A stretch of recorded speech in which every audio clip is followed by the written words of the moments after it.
Yes, yes, yes, yes, yes. Welcome back to another edition of Go Long Live. I am your host, Barry Long the second, not the first, not the third. We are live on CoachellaValley.com. We are also live on today'scalifornia.com. We are also live on today'scanada.com. We are thankful for everybody who has been tuning in, everybody who has been commenting in on the show. We appreciate all the love and support that we've been getting. We are also live on Twitter. We are all over the Twitterverse. We are all over the metaverse, all over the universe. You name it, we are there. I am out here live on set. So we're just the show, as they say in show business, the show must go on. So please comment down here below, and we will pop your comments up. We appreciate everybody for tuning in. Let me bring in my main man, Rudy Ramon Reyes. Rudy, what's going on, boss? How you doing?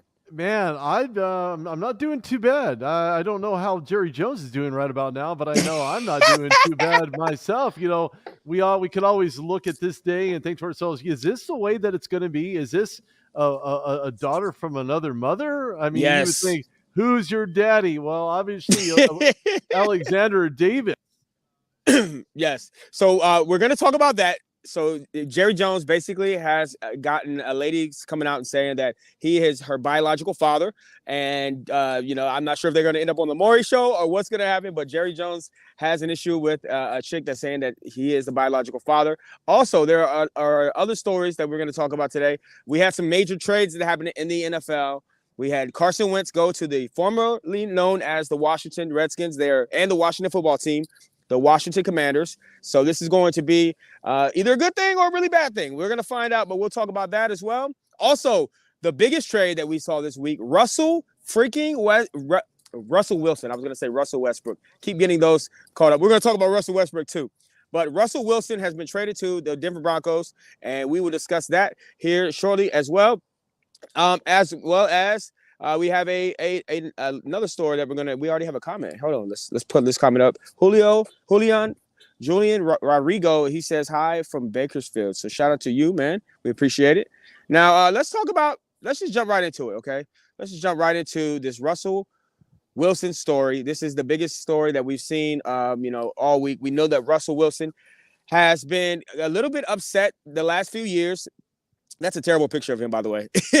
But we know that he's been upset the last few years. They have not gotten him a good O line. He's had weapons. He's had, the defense was incredible when he originally got there. They had the Legion of Boom. Now the Legion of Boom is no longer the Legion of Boom, and they're no longer a defensive-based team. They are more so an offensive-based team, and it evolves around Russell Wilson, and also in that running game when that they had strong the last couple of years, but they have fallen off and teetered off this past season. Russell Wilson has told this team, the Seattle Seahawks, that he wanted to be traded. If he did want to be traded, he gave him a list of 5 teams last year.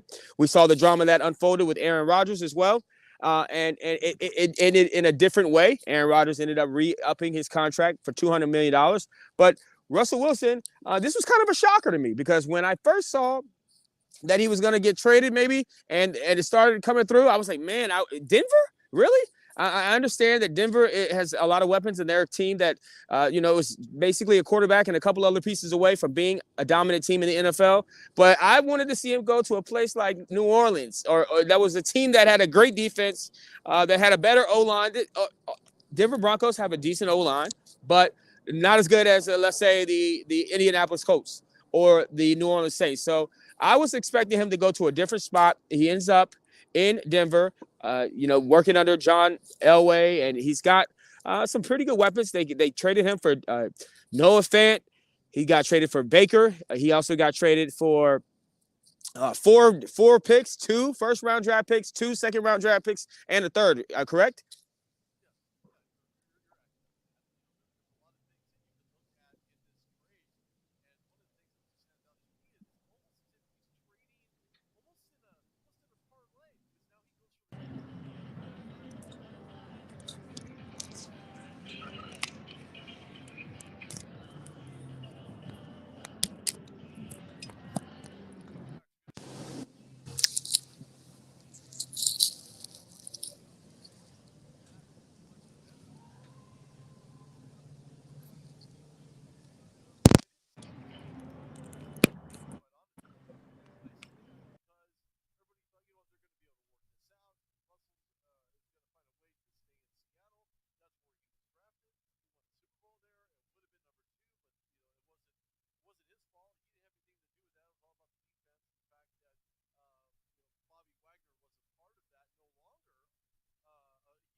Yeah, I can barely hear you, man. I'm gonna bring you out, and then I'm gonna bring you back in. I'm gonna try that. All right, there So you go. Yeah, there you So go. I can much more clear. so Russell Wilson is a guy who is going to Hmm. be he's sorely needed. Of course, the last and he's a first ballot Hall of Famer. There's no doubt about that. But what ends up happening is now he's taking a place over a former Hall of Famer in Peyton Manning, and that was the last guy that Denver had there in the system. He has a great O line now. Hmm. He has the ability to become that much better. There's still gas in the tank. I think Russ is going to be cooking outside of the Russell Westbrook, who's not cooking. He's going to be kicked out of the kitchen real soon here. But Russell Wilson certainly found his way, and almost like a paradigm when you think about what he had to work with running for his life in Seattle to now being protected behind a pretty decent O-line. They just didn't have the quarterback play to follow suit, and Russell Wilson fits in perfectly. He absolutely does, and I was kind of a little bit worried about him losing Noah Fant, but I think that they can always replace Noah Fant eventually. I don't know if this puts them automatically in contention to win the AFC West because you still have a great guy right there in Patrick Mahomes, a great team. You also have the Justin Herbert led Chargers in that division, as well as the Raiders in Vegas and Derek Carr. They might make some noise. They're always a potential to make some noise, but ultimately, I don't think that this wins the AFC West for them. But I do think that this definitely puts them in a position for the next couple of 2 to 3 years. With whatever Russell Wilson has left in his prime, I think this puts him in a position every single year to definitely be in the conversation to win it all. And it's gonna be exciting to see how this thing plays out. He's played so well in Seattle the past few years, and at a high level. I mean, it's basically been all him and the running game. And just to see them take him down to Denver, it's going to be exciting. But I'm thinking about what's going to happen to Seattle after they don't have Russell Wilson anymore. Now they traded for Drew Lock. So you got Drew Lock who's underperformed constantly as a Denver Bronco. He is now going to be the, I guess, starter right now, unless they find and address a quarterback in the draft, or they go out and get a quarterback in free agency, because we're definitely not done with free agency. But I don't like Drew Lock, the Drew Lock-led Seattle Seahawks. What say you, Rudy Reyes? It doesn't really appeal to me whatsoever. Don't forget, Russell Wilson because of that trade, had given Seattle a couple great picks throughout the 2022, 2023, and 2024 draft. And I think they could wait to pull the trigger on this, because don't forget, the upcoming NFL draft will only have maybe a handful of outstanding high-end top tier quarterbacks. But that's not happening this year. That's happening within the following year or the year after that. There's plenty of talent in the NCAA ranks, but this, and in all due respect to all those guys, Kenny Pickett, Malik Willis, those guys will have their day on NFL draft day, where they're going to be able to respond to any critics, and they're going to go out and do their absolute best. But as far as quarterback talent is concerned, I think it's going to be a quarterback by committee, similar to what Denver had to deal with in years past with Teddy Bridgewater, bringing Drew Lock in, going back and forth, trying to find the actual chemistry that would work. And it almost appeared as though during the last game of the season, Drew Lock looked relatively decent, I must say. His ability to use his checkdowns, he has a gun for an arm, so he can get the ball downfield. I think it's about his accuracy and his quarterback play once the ball snapped from under center. So there are some things to like about Drew Lock. But as far as being the heir apparent starter in Seattle, that remains to be seen. Training camp is on the horizon, and that will be the determining factor as to whether or not he starts. But it would not surprise me at all, because don't forget, this is no longer the defensive Legion of Boom that we had seen a few years ago. As I had mentioned earlier, Bobby Wagner no longer a part of the last member of the Legion of Boom. It's Bobby Wagner, and he already won a Super Bowl. The guy's a 10-time Pro Bowler. He has the ability and skill to find himself a home somewhere, and I guarantee you he will a lot sooner than later. But as far as Russell Wilson is concerned, I'm sure he has nothing but love for Seattle. But interesting little factoid that he is the only guy, and I mentioned this when I interviewed Robert Golden, former defensive back for the Steelers, that he's the only quarterback to be traded to a team where he ultimately beat in the Super Bowl, and now is going to be the starting quarterback for that team. So interesting little fact. Most people don't know that or don't pay too much attention to the small minutia in between the lines. Yeah, absolutely, absolutely. And speaking of the small minutia, we're gonna have some big news coming up here shortly in the next couple of days. We're gonna be launching and changing the name of the show to the Hot Minutia, and so stay tuned for that. But let's jump over to a different team that was trying to solve their quarterback situation. They had Taylor Heineke was their starting quarterback for the Washington Commanders, the Washington football team, formerly known as the Washington Redskins.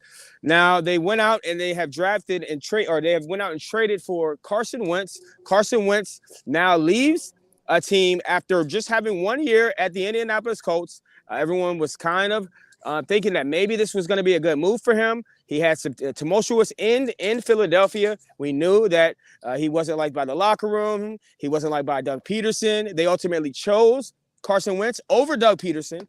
And and we saw, them they ended up having to cut bait with Carson Wentz, and he goes to the Indianapolis Colts. Now, the Indianapolis Colts, who had saw enough after a couple of those terrible interceptions last year, they decided to cut bait with Carson Wentz, and now he is in the Washington football team back in the NFC East, where he had some success and he had some struggles at times, but he ultimately was a MVP candidate, and we've seen him play decent in games last year. I know he had the number one running back in Jonathan Taylor.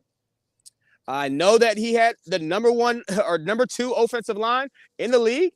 Indianapolis was a budding defense. He couldn't get them ultimately to the playoffs. They lose that final game, and it's just a terrible loss. And now we're seeing him go back to the NFC East, and I do not think that he gives them a worse chance than Taylor Heineke or any other selection that they could have had there. I feel like a guy like him and Ron Rivera could really kind of, link up, and I feel like Ron Rivera's leadership skills can sort of maybe rub off on Carson Wentz. And I think that this is a division that we've seen is terrible the last few years. They've called it the NFC least for a reason. I honestly believe that this is a really good move for the Washington football team, the Washington Commanders. I think that there's been a lot of memes today. There's been a lot of criticism all over Twitter, all over social media about, I don't think it's going to work because he's been injury prone. And I've been one to criticize him. I've called him Humpty Dumpty in the past. He has been injury prone. But when we look at if he's healthy and what he's done in being healthy those years, he was an MVP candidate in Philadelphia. If they can get that, if they can get just a little bit better, or half of that quarterback play out of him, then I think that gives him a better chance than Taylor Heineke, because he ultimately was never going to be the guy for years to come. So what do you think, Rudy, about Carson Wentz? When you look at Carson Wentz and his body of work, he's won a Super Bowl ring. He helped the Philadelphia Eagles get to where they were, where Nick Foles completely just took it over. We had the Philly special and everything therein. Extra mayo on that particular play. But when you look how the slippery slope is that those interceptions that were thrown last year, 7 interceptions, 27 touchdowns, passer rating somewhere around 95, looks as though he can play the part. He can be the guy. Well, he did it in Indianapolis up until the implosion of throwing the unnecessary interceptions that we've seen players like Jimmy Garoppolo fall under pressure, Carson Wentz, aforementioned, falling under pressure, and lots of other quarterbacks seem to find themselves in very similar company. Is he going to be the guy to get you over, to get you to that particular place? Is he going to be that guy that you're going to need moving forward? This is a temporary fix for the Washington Commanders for many reasons. First of all, they're not all in on Carson Wentz. They have the ability to cut him without any serious dead money, according to what they have available as far as cap is concerned. So this right here is a short-term solution to a long-term problem. And I'm not saying that Taylor Heineke's the man, because he balled out. He wasn't even supposed to be there. He wasn't even supposed to be in the NFL. So Taylor Heineke, kudos to you, my friend. You got it done. You were balling out, and you did what you had to do. Unfortunately, now you have a guy who already has a chip, who already has maybe the biggest chip on his shoulder, been transferred now to his third team in the NFL. He was great in third down efficiency in Philadelphia. He looked good in Indianapolis until he melted down in the very last game of the season. So there are some things to like about him. I don't know that Frank Reich's going to be able to right the ship, so to speak, with Carson Wentz. But yeah, I like that. But you really have to recognize that Carson Wentz does have some upside, but there's a lot of downside to that as well. Again, he's not the answer there in Washington. And I think they'll wait to pull the trigger at least till next year or maybe the year after, depending on what production he gives them. And I think the incentives should be the same as he had in Indianapolis. If he gets them to the playoffs, he earns extra money. If he gets them to the championship game, he earns extra money. So base incentive play is something that I think every single quarterback should have to go through in order to get there. And to be quite honest with you, the numbers look kind of similar across the board. But when it comes to performance-based monies that are being given, I think Carson Wentz could give the NFC least, which is no longer the NFC least, obviously with the Cowboys and their situation, which also provides a solid segue into moving out of Carson Wentz's, because we all know who's wincing right now, and that's Jerry Jones. And I see that with a very kind heart, because Jerry Jones, as good as what he does by owning the Dallas Cowboys, has been the biggest offender. When I say offender, I mean to the extent of a guy who can't get out of his own way in order to be the man. And I don't mean the father to many, because we clearly know that that's the case. On top of Alexandria, who's now a 25-year-old congressional aide who had to give up her dad that nobody else thought about, a biological father's name, because the FBI does these types of checks that allows for you to get clearance into Congress, but she had to tell him who her dad was. And her dad had made a promise, they made a pact, I guess, for lack of a better term, to not spoil and tell anybody who her actual biological dad was. Unfortunately, the FBI will know. So before the investigation ensued, she had told the FBI who her father was, and clearly it's not her fault. She's not to be blamed for it, nor should she be shamed for this as well. But her father claims to be Jerry Jones, and that is the alleged situation. Interestingly enough, her mother, was 25 years old, and he had stated that he had drunken soldiers. Wow. Imagine a drunken shoulder. Come on, Jerry. Come on, Jerry. That doesn't know how to shoot well. Doesn't know how to play around well with others. Certainly was the punch drunk situation with Jerry Jones and the aforementioned mom.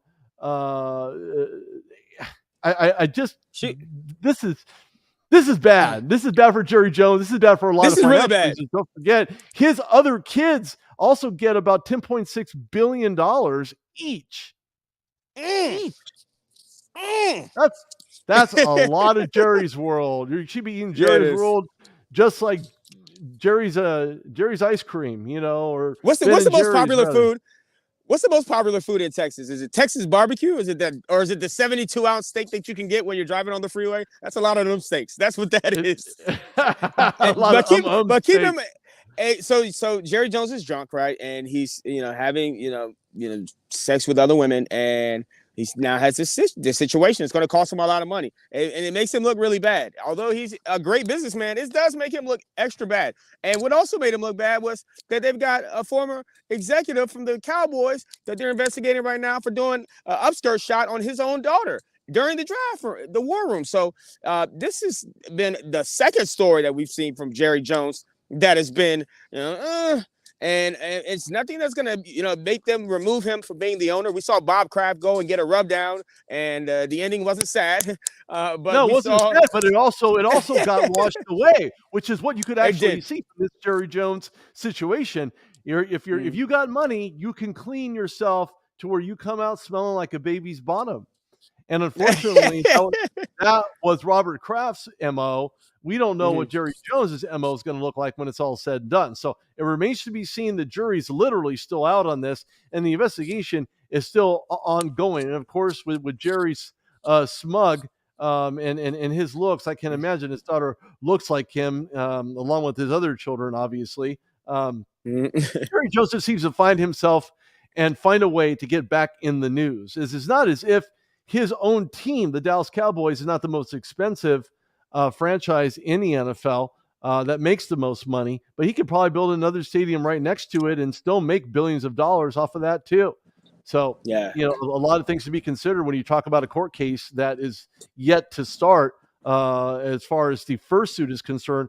But the FBI is certainly going to have their field day with this one. Absolutely, absolutely, and we'll see what happens with that investigation that comes upon the FBI. We want to thank Bill Cinso for saying hi, Barry and Rudy. We appreciate you. And Hey, Julian Bill. Rodrigo, he said earlier that let's get Brady to the Niners. Now, this is an interesting thing because Tom Brady is now retired, and you also have Jimmy Garoppolo, who's up there on the 49ers, and he's on a cheap deal, only $25 million a year, and he's got 1 year left on that deal.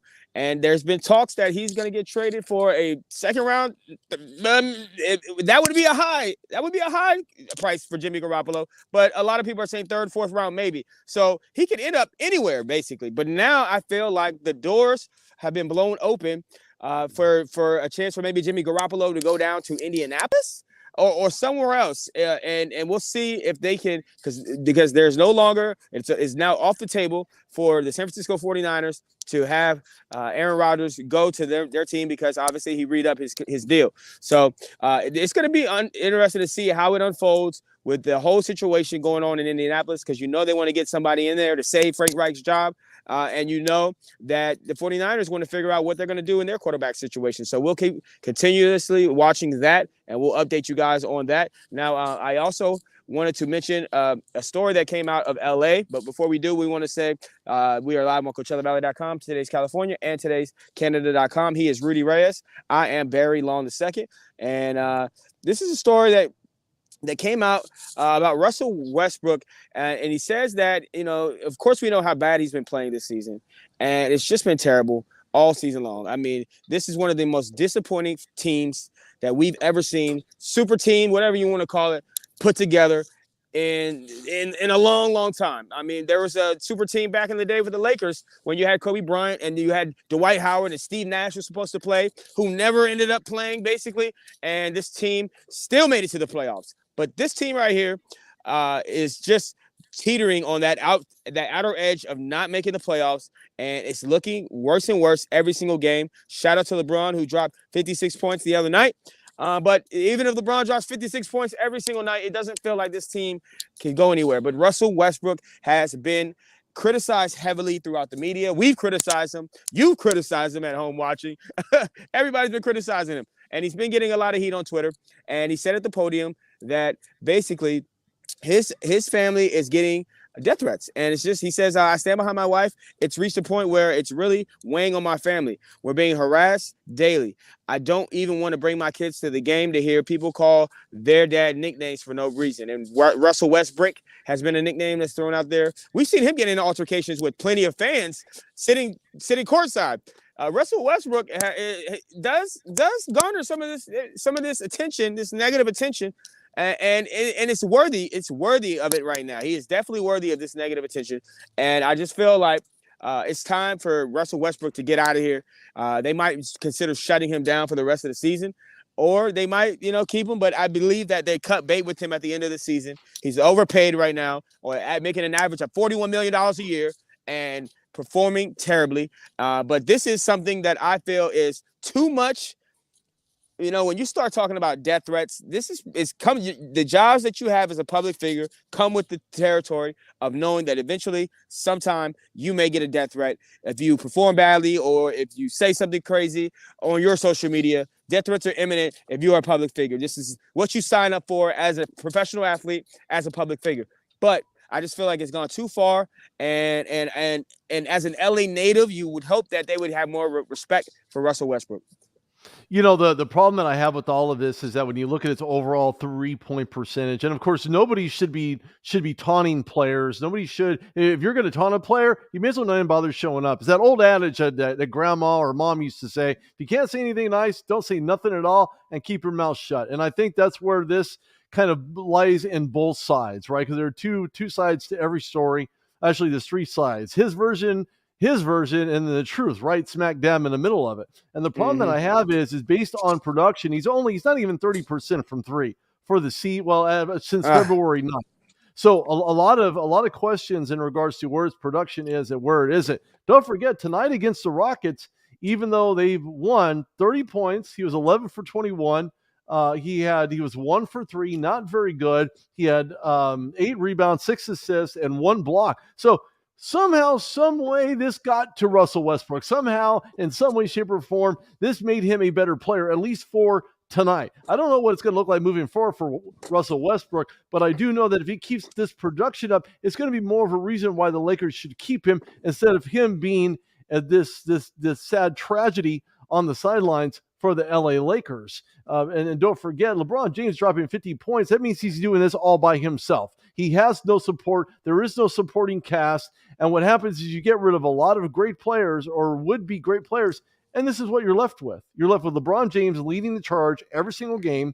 He can't do it. And then he comes out the next day after dropping that 50 spot, and he's got hurt knees. Well, what do you think is going to happen? You have to wait the world on somebody's shoulders. Do you expect them to perform like that every single night?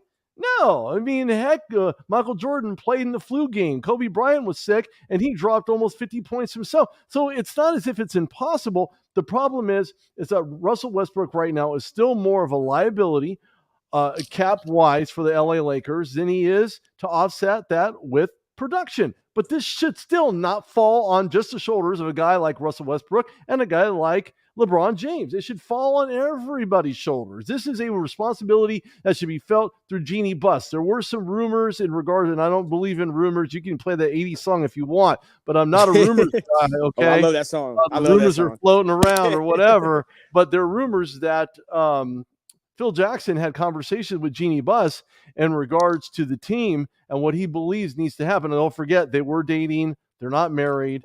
They're on and off again for many, many years. We don't know what's going on. I can care less. It's not my deal.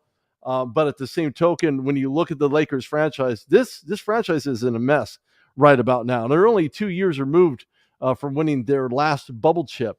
And of course, these chips were not shaped like bubbles. And I don't even know if you can make those. That's even a thing.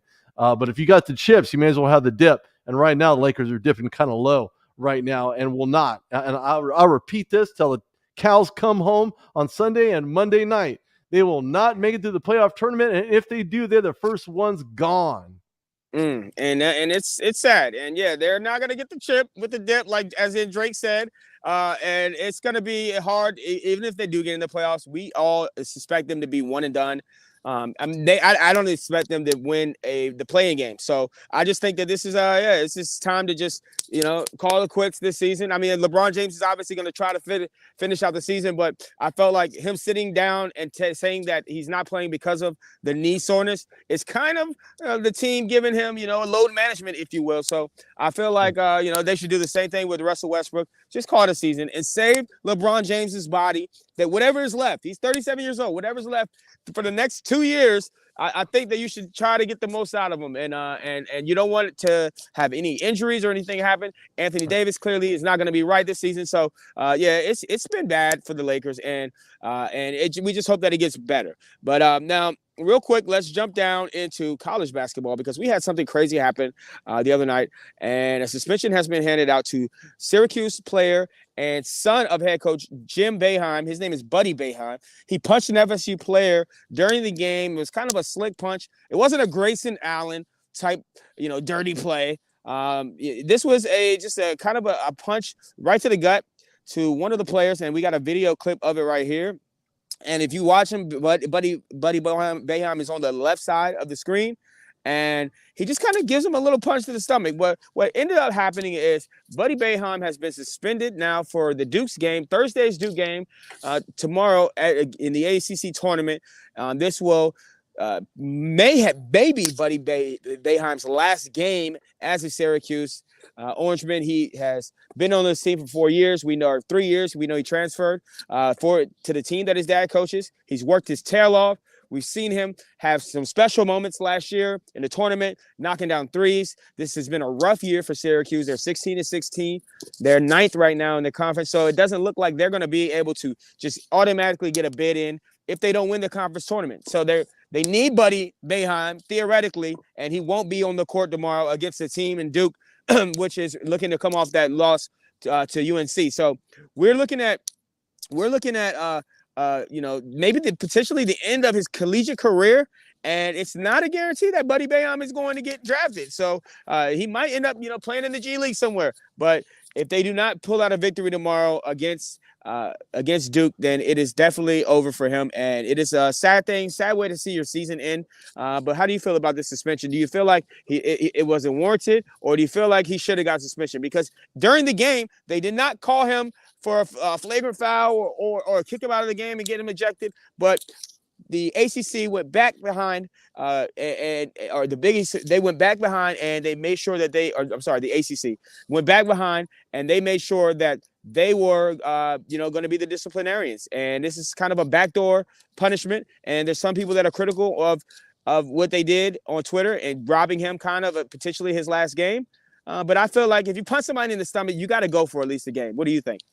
Well, there's nothing that I hate more than somebody actually not admitting to the fact that they did something wrong, and the fact alone that his dad went try to go to bat for him by actually telling this particular reporter, and I'm going to try to play the clip here so that way everybody can understand what the context of the conversation actually is.